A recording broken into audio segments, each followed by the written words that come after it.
Welcome to the 100 Master Coaches series featuring master coaches from around the world. Let's journey together on this 100 Master Coaches series with your host, Coach Mel, MCC.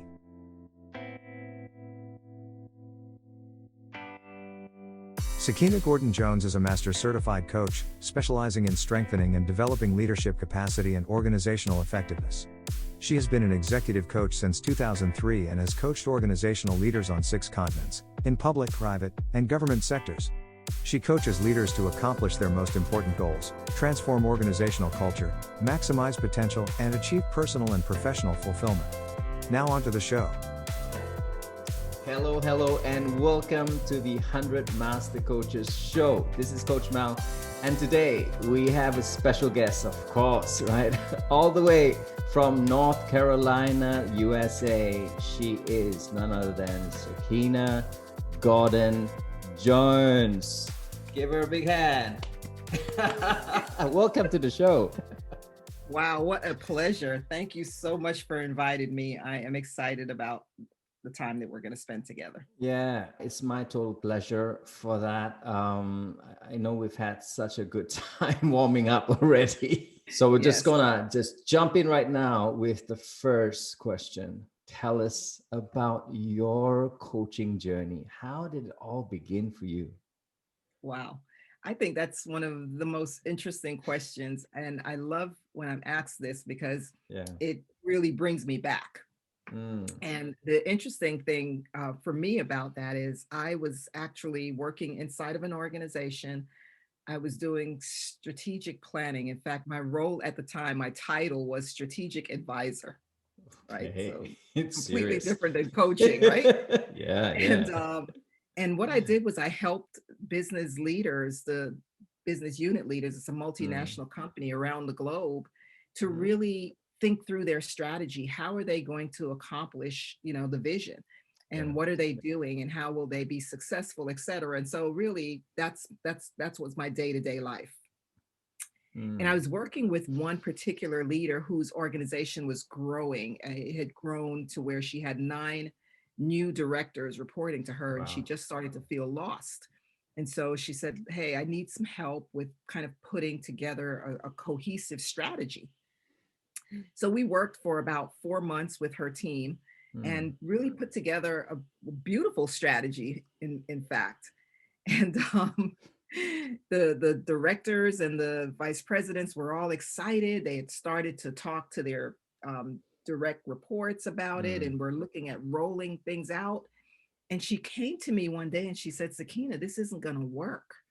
And I was like, what do you mean? What do you mean? Yeah. What's going on? And she says, I think there's a problem. And I'm like, I'm hearing different things from your team. So what do you think is the problem? She says, I think I'm the problem. Oh. She said, I think I'm going to get in the way. Is it possible for you to work with me just one-on-one? So remember, I'm a consultant at this point. So my mindset is, as most consultants, sure, we can make something happen. But I had no idea what would happen, right? To be asked that. So it just so happens that day at lunch, I was talking to another colleague and kind of sharing the backstory. And my colleague said, there's this thing called coaching. Maybe that's what you're going to be doing. This was 2003. I had not heard the word coaching used in a business context before that day. So intrigued, I start to look this up, and I find that the following month in Washington, D.C., there's actually a conference going on with business coaches. So I'm really intrigued now because something is happening, like a conference, and I hadn't even heard about this. So I sign up and I drive up to D.C., a friend and we're in the ballroom of the Marriott, and it's full of people that know about this thing. And it's a 2-day conference, and I'm just blown away when I'm listening to all of this and what's happening, what people are doing. And on the second day, the closing day, they say, if there's anybody in the room that's never been coached, we don't want you to leave without that experience. Oh, wow. So my hand goes up, right? And I get to sit at a table for 30 minutes with a coach. Mel, it was one of the most profound things that happened to me in my professional career. in 30 minutes, I came face to face with something about me that I sort of knew but didn't want to know. In just 30 minutes. In fact, probably within 15 minutes, the coach asked me something that just caused me to pause completely. And I wasn't ever really talked about as being an emotional person. Like, I kept my emotions at bay. And that day I really lost it. My emotions just came out.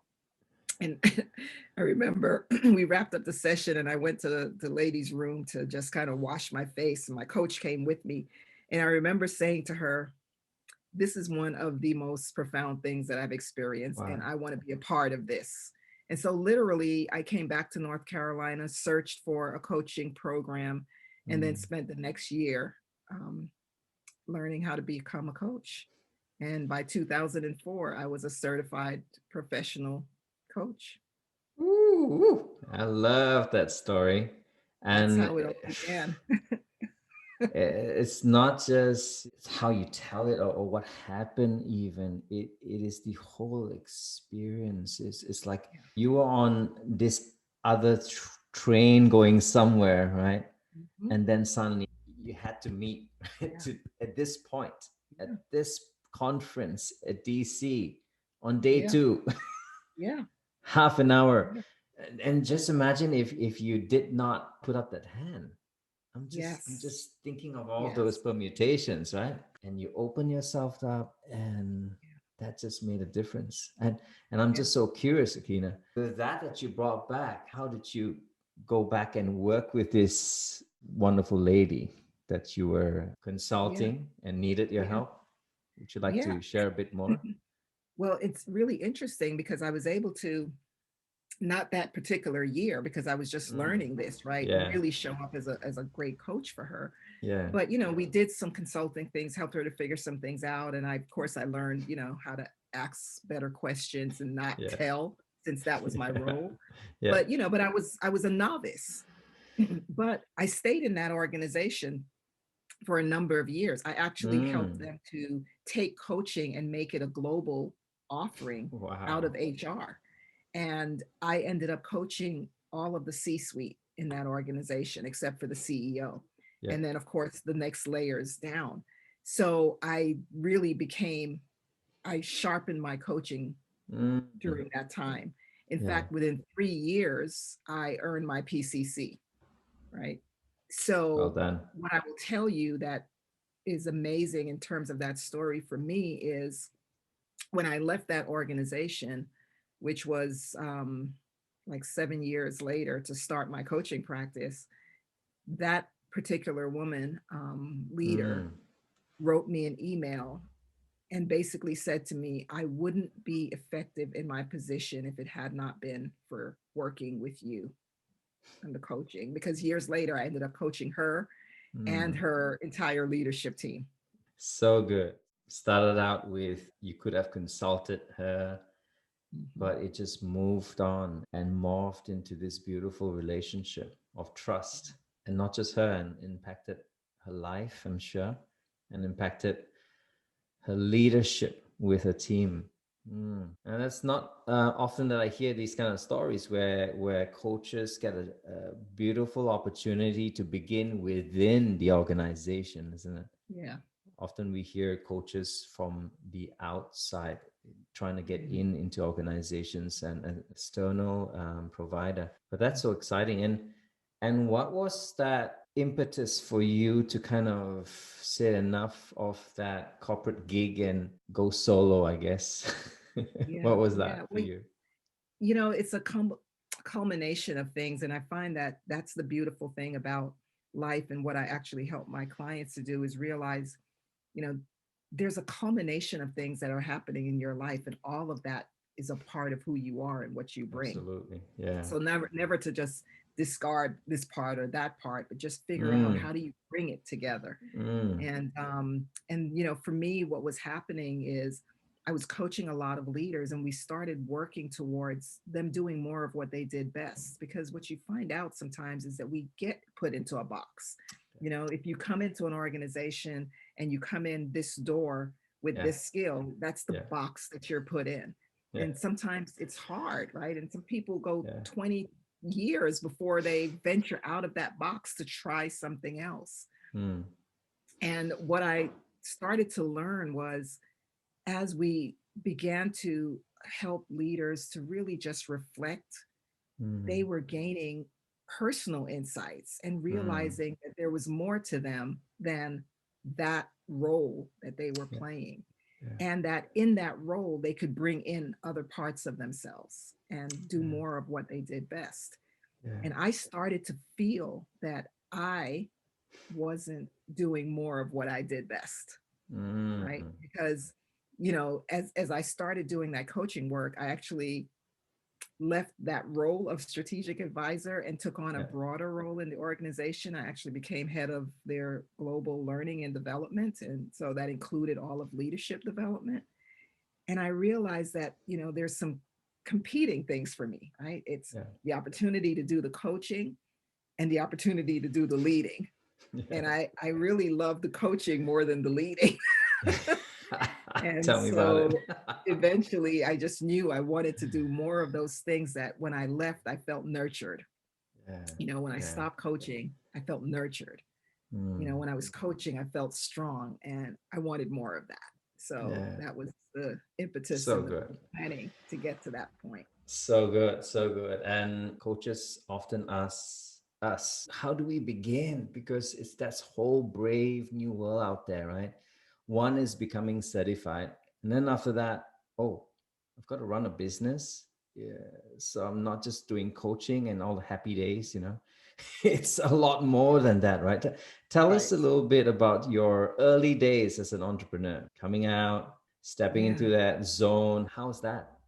Yeah. Well, you know, one of the things about me, right? Learning, development, consulting, I think my entire career is about learning. And I need to know some things to move forward, you know, i.e. traveling 5 hours to go to this conference to learn some things before. Absolutely. And so when I knew that I was going to do this, you know, stepping out into this practice, I looked for how do I learn what I need to know? And so I actually signed up for a 3-month program on entrepreneurship at one of the universities by me. So it was a beautiful course. And it walked you through every step of the journey, including, is entrepreneurship right for you? That was like the first class, you know. And there's the door. Personality inventory. The class is here. Yeah. So that really helped me. And I didn't launch it until I completed that. And one of the things that you have to do to graduate from that program is to lay out your business plan and have it reviewed by your peers.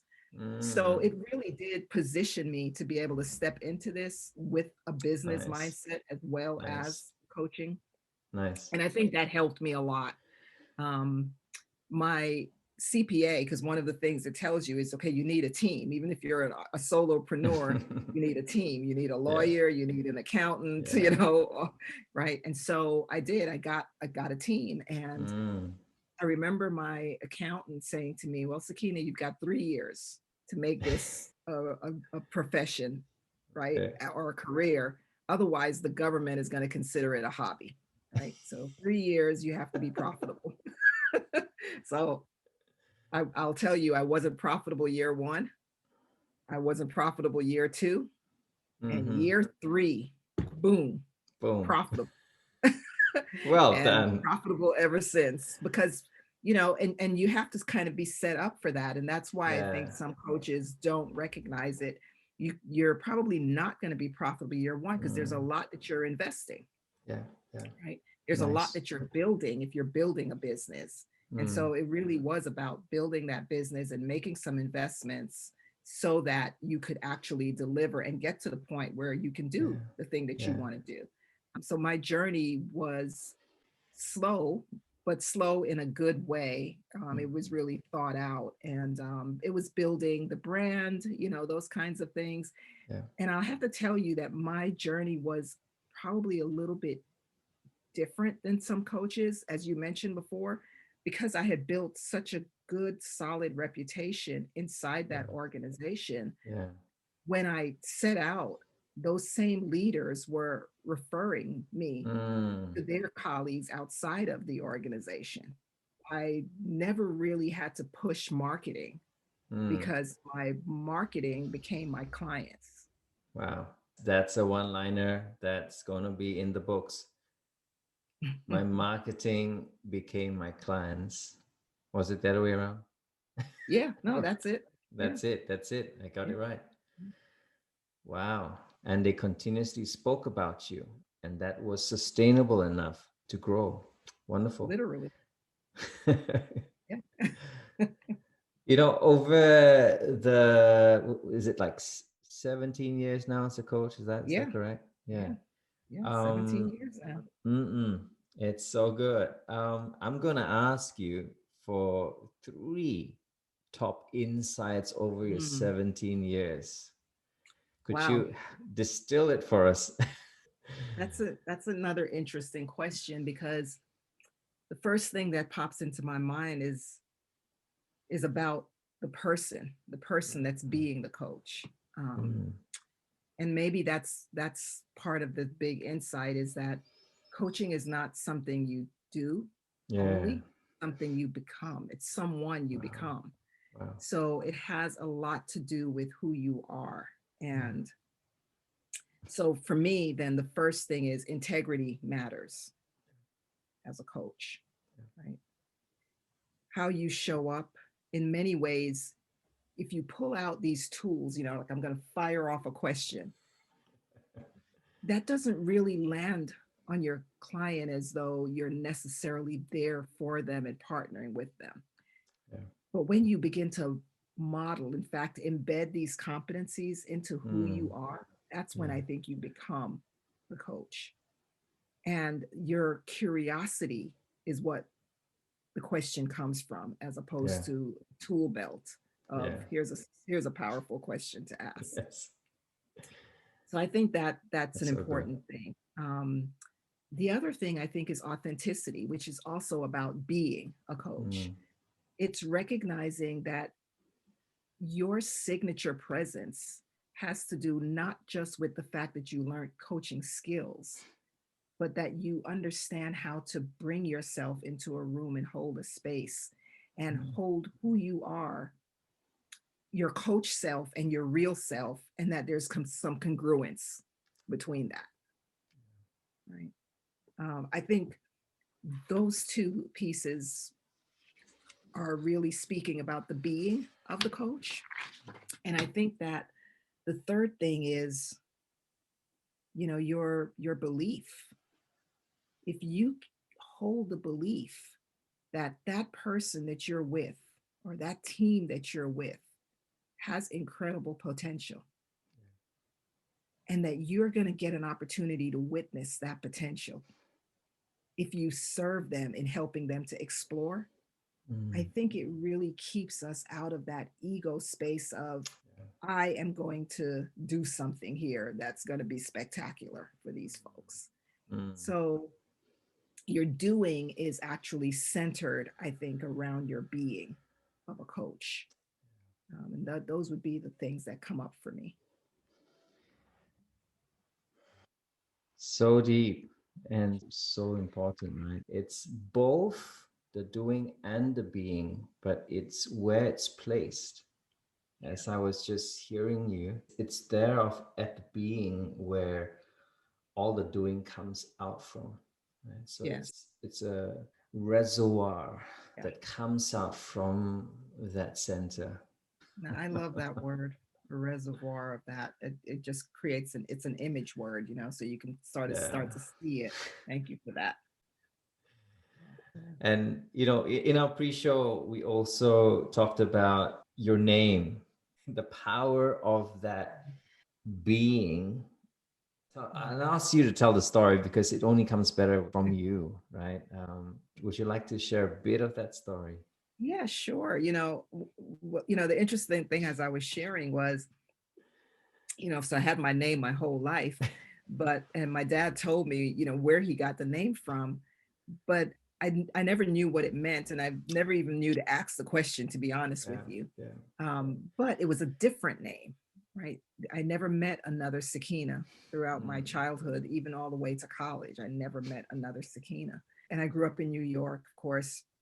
So I was teased a lot and really carried nicknames most of my youth. Later on in life, I get married and we move to North Carolina.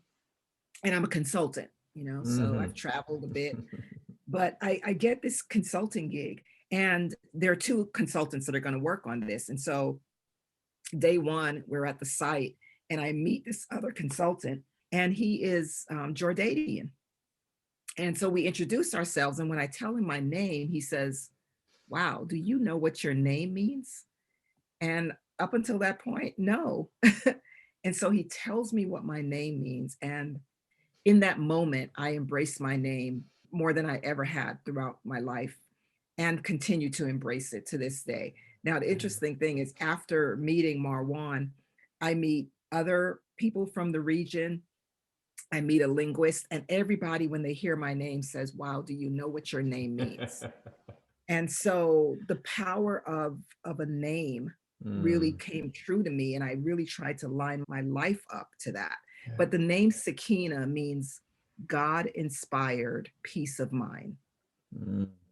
And it's just such a big thing to consider. And every day I try to think about how I'm living into that. And even when I work with my clients, how I bring that into the room or onto the Zoom as we're doing now. But, it's something about inspiration and about peace and about recognizing that peace of mind, that ability, what we know now is like coaching presence or even mindful attention. The brain works when there's attention, that it can focus before it can reflect, before it can gain insight. So there's just so much of that name to live into. Thank you for sharing that and for living it and being it. Thank you so much. Yeah, thank you. I appreciate that. Sackeena, it makes me wonder, in your life, and I'm sure there's been moments of brave, right? You've already shared a couple. What would be one that you like to share today? Perhaps in relation to coaching, a brave moment. Yeah. I think there's so many brave moments that we do. I think, when I wake up and actually get my leg off the bed, that's a brave moment. Especially this year. Oh yeah. Oh yeah. Stepping into the day is requires courage. Oh my goodness. But I think the easy thing to say would be when I stepped out of the support and the framework of corporate is required, some bravery. Yeah. But one of the things that actually came up for me, maybe a little bit different. Before I stepped out, I had a moment where I did something, and I'm going to tell it this way because I'm not recommending anybody do this. Sure. Okay. Thank you. But there was a moment one day when I was coaching inside of my organization. I was coaching somebody in the C-suite. And what I didn't know, because I was still new at coaching, what I didn't know was that I was doing some level 3 listening. Okay. Right? Where you're picking up some things, and it's hard to give language to it, really. Yeah. There's some intuitive things, but there are things that you're just sensing through the different neural pathways. And it's important for us to be able to give something back to our clients with that, some kind of a label or description. But I didn't really know how to do that, quite honestly.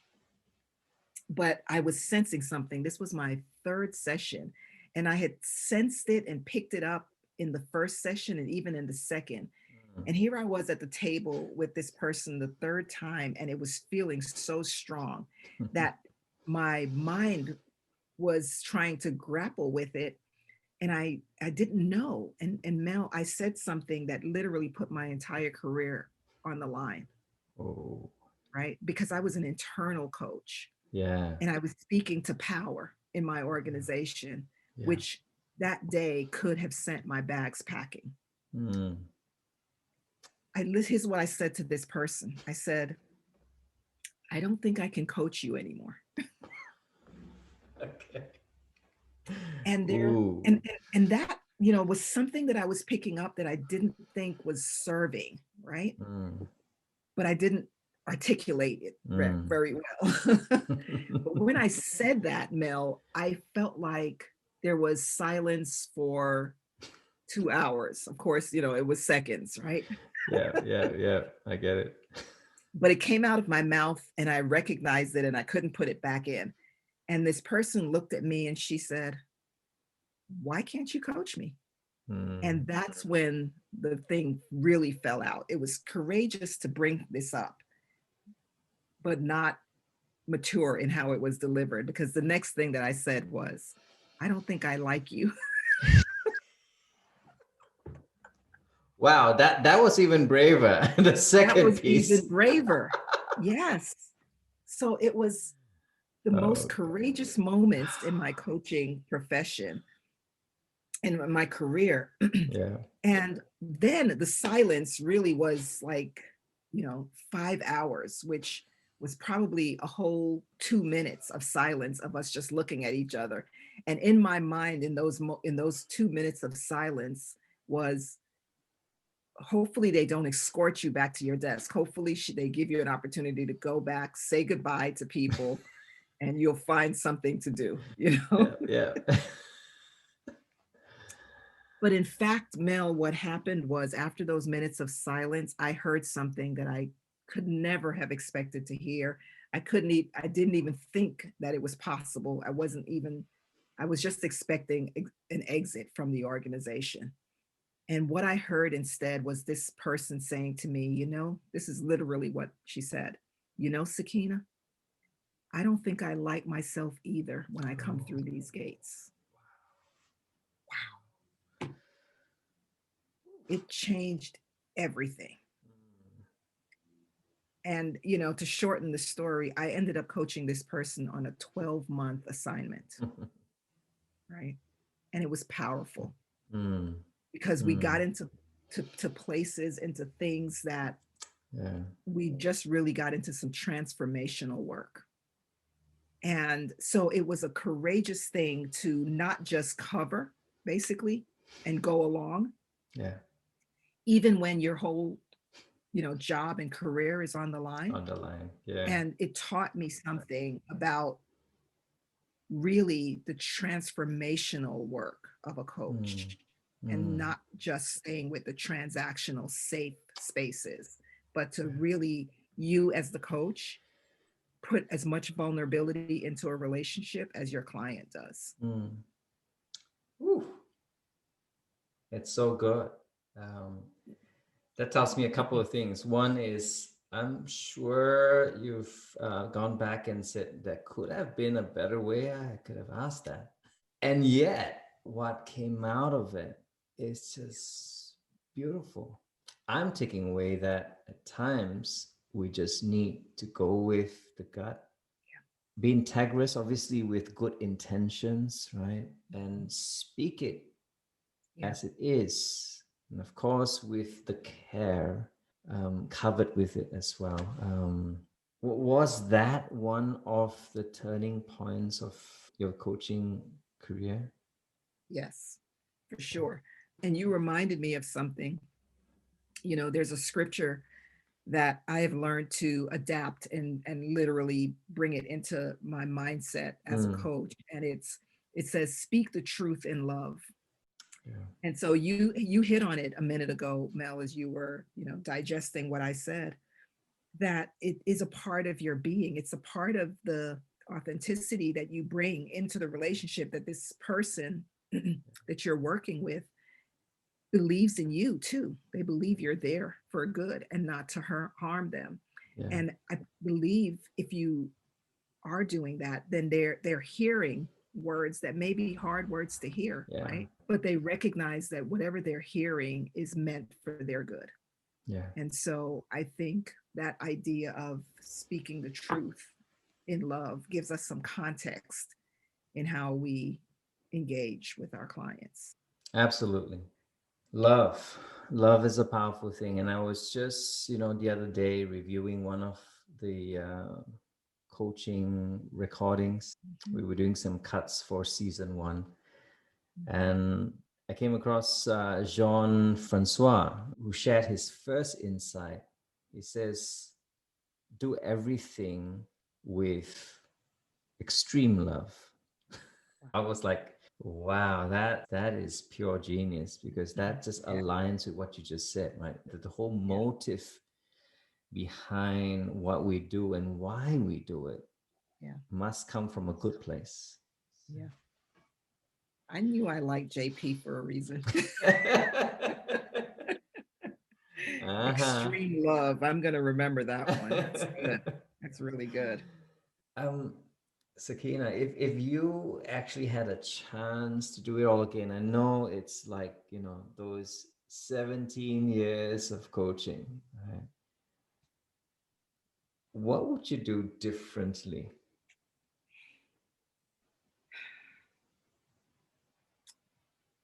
Mel, my answer to that is going to be, maybe first I'll start with the I don't know, but I probably follow that I don't know up with sharing with you maybe a belief that I hold. And I say I don't know because I don't know that I would want a do-over. I don't know. And because what I'm sharing with you is, I really believe that much of our path in our life is divinely orchestrated. And so we may not feel it in the moment. And, Lord knows I don't always feel that in the moment. But when you stop and really reflect, you realize there's some serendipitous things that have happened through your life. That's so true. Yeah. So, it's back to the beginning of this conversation when you asked me about how it started. Yeah. Had I not been in that role, had I not been asked that question from that particular client, had I not had lunch that day, I don't know when these things would have come. So what I realize is everything happens for a reason. And, there's a saying that, that I have, that this prepares you for that, right? And so if you don't go through this, you won't be prepared for that. And so this is what's happened in the past and in the present that is going to help you in the future. Yeah. And so I really think that my career has had some challenges, but what got built in those challenges prepared me for the next thing. And so, in my life, there have been so many challenges. And even if I think about it, when I came into coaching and into ICF, I didn't see a lot of people that look like me, Mel, right? There weren't a lot of brown skinned people, not a lot of Black people, and certainly not a lot of African American people. And even when I became an MCC and I looked at the small number of MCCs, I didn't see people that look like me, right? And in my entire state, there was not another Black master coach. When you're different, there's a lot of challenges. And there are some things that you wish you could do to create a better experience. So there's pieces of that. But also when I realize the opportunities that were met with strength from something else that I experienced. When I moved to North Carolina, I faced extreme prejudice.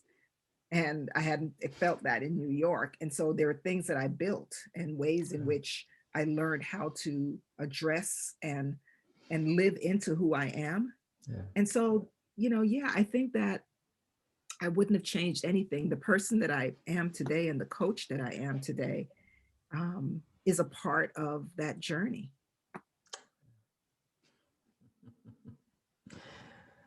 Thank you. That has been so authentic as an answer that I'm just inspired by what you just shared. I feel similar in some ways, and probably tell my story in a later part. I'll say it now in this recording, Sackeena.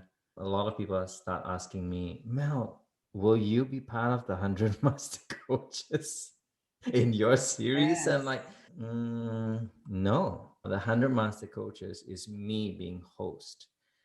I may be the 101st when I'm done with the series, right? At least for that 100. And then I'll tell my side of the story. And I so appreciate how you're telling your true side of the story, how you've experienced it. Thank you. Often people say the future is bright. Future is filled with hope. What do you see the future of coaching looking like? Wow. I mean, the question again, I probably said this for several of your questions, right? But the question is really, it's profound, it's big. None of us can predict the future. None of us predicted 2020.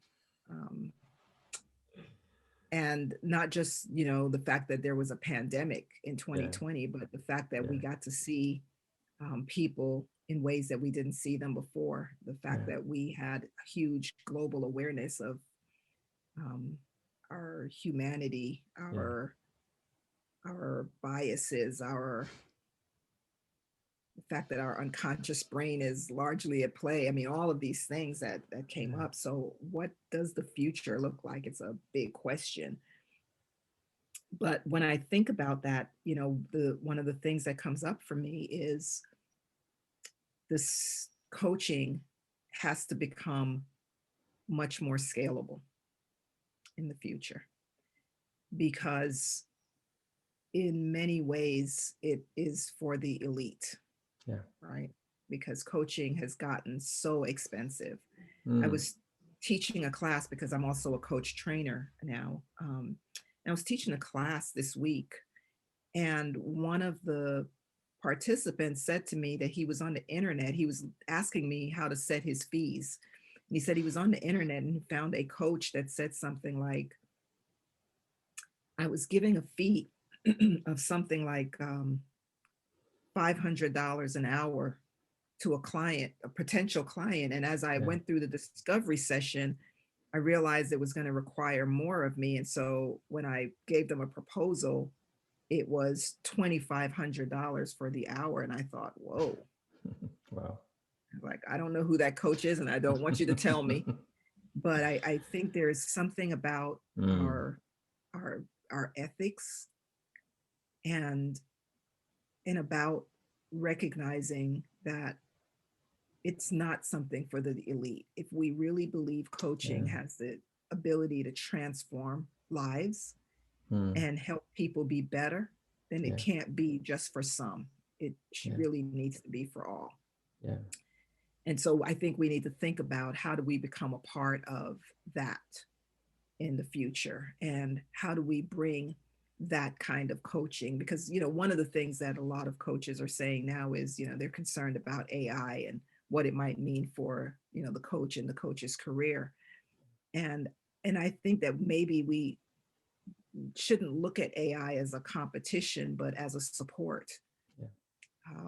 Because, a bot is never going to replace a human being. It's not going to replace that human interaction, but it might help at times, right? So maybe instead of thinking about just being a good coach, is that we as coaches need to think about becoming great at coaching, because a bot will never be great at coaching because it requires that human intervention. But maybe the bigger thing for us to think about is, how do we help coaching become scalable, where it moves from being something that you can afford to something that you can't afford not to. Woo. So good.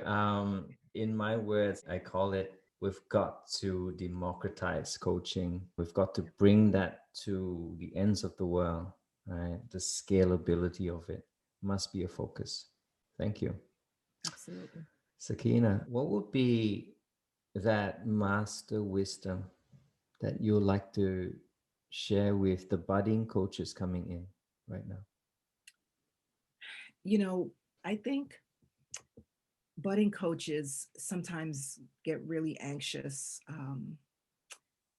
really thinking about this thing that they're going to be able to do. Yeah. And can they do it really well? And I know I've listened even as a mentor coach to, you know, early recordings where there was just so much focus on the, am I getting it right? Did I ask that question? And I think the wisdom that I would say is remember that practice doesn't make perfect, right? But practice makes better. It makes us better. So really trust in what you've learned and practice. Every opportunity you get is a practice. I mean, we called our businesses practice for a reason, right? Because we're continuing to practice, right? So and if you believe in that cycle of conscious competence, right? The only way to move from conscious competence to unconscious competence is practice. So just continue to do the work, continue to coach, and continue to practice. And continue to get just a little bit better, just a little bit better every single day. I love that. I think you can marry the practice with the reflection, right? Because that's a part of practicing, right? Whenever you practice, you reflect on how did that work? So that practice and reflection and continuously doing that, I think you, before you know it, you become unconsciously competent. Yeah, I love what you say, because it's not about the perfection.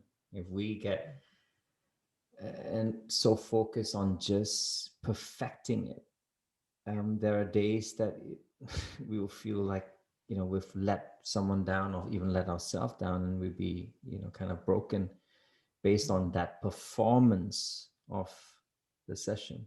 I love how you say it's not about that. It's about just getting better. Woo. You know, one of the questions that we ask in this show is, what would be that powerful question that you would like to share with the audience today? Yeah. Okay. So if your audience are coaches, well, you know, maybe it doesn't even matter. Whoever listens to this, I think with what has happened for us in 2020 and what 21 is even bringing our way, it draws me back to this sense of understanding our why. What are we doing this for? And if it's just a monetary thing, I mean, you know, we're going to just do something to do it for that. But I do think that most coaches that I meet almost feel a call to coach, right? Something bigger than money. I know for me personally, I really feel it's God's purpose for me, right? That I've just lived into. And so, you know, in my mind, it's about serving humanity in a way to help humanity flourish. And we need that, right? We need that. Definitely.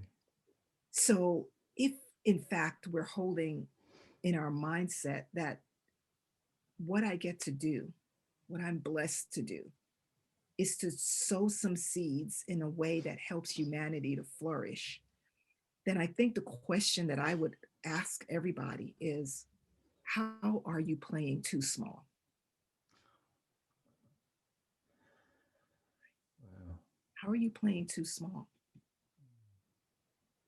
Because if we play small, we miss the potential that we have. And we're, as coaches, we're talking about potential, but we can't miss our own potential. Right? And how do we play that bigger game? How are you right now playing too small? That's the question I would ask. That just stumps me because I'm asking myself that question as well right now. Thank you. Definitely, the world needs to hear this. It is a call. I'm so aligned and I resonate with what you just said. If it's not, then it's just a job, right? It's just something we do, right? Because there's something at the end of it. But when we understand that it's bigger, then something deeper will come forth. That will become, in a way, a blessing to the many out there. Thank you. Well said. Thank you. This is amazing. I'm so grateful that you're on this call. I open up this time for you to share with our audience how they can come in contact with you. Sure. Well, that will be easy because people often ask me, how do I find you? Because I'm not very active in the social media space. And even though I do have quote unquote handles, I'm not doing a lot of activity there. So it's quite interesting. Transformation Edge is the name of my my business, and it started out as a practice, but it's now a practice that sort of brings work to about 19 people. So it's more of a little business right now. So Transformation Edge Coaching and Consulting is the business, and you could go just to the website and type in transformationedge.com, and that you will find many ways to be in contact with me there. I do have LinkedIn. If you go to linkedin.com/in/Sackeena, Sackeena, and you can certainly connect with me there. And probably that's the social media space that you will find me in most. There is an Instagram handle. I think it's also Transformation Edge. And Facebook, I think, is also Transformation Edge Coaching. I'm just not very active on those two. So LinkedIn is their better place, or the website. You can easily contact me from transformationedge.com.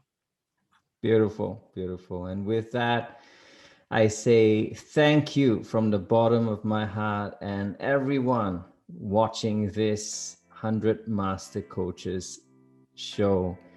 This is the one and only Sackeena. That's right. And Coach Mal saying thank you. We'll catch you on the next one. Goodbye for now. Thank you.